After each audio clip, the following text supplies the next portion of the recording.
Good morning guys, in front of me is Poco F6 and let me show you how to perform a soft reset. So if you want to force a restart of this device, just tap on power button along with the volume down button, tap and hold, keep holding,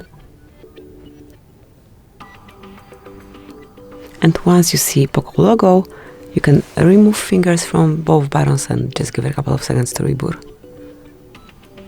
If it's not rebooting, just tap on power button. And now just give it a couple of seconds to turn on. Then you will be able to use your Poco again in a normal way.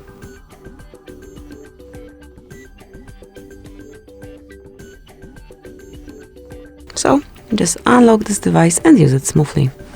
Thank you for watching, please subscribe our channel and leave the thumbs up.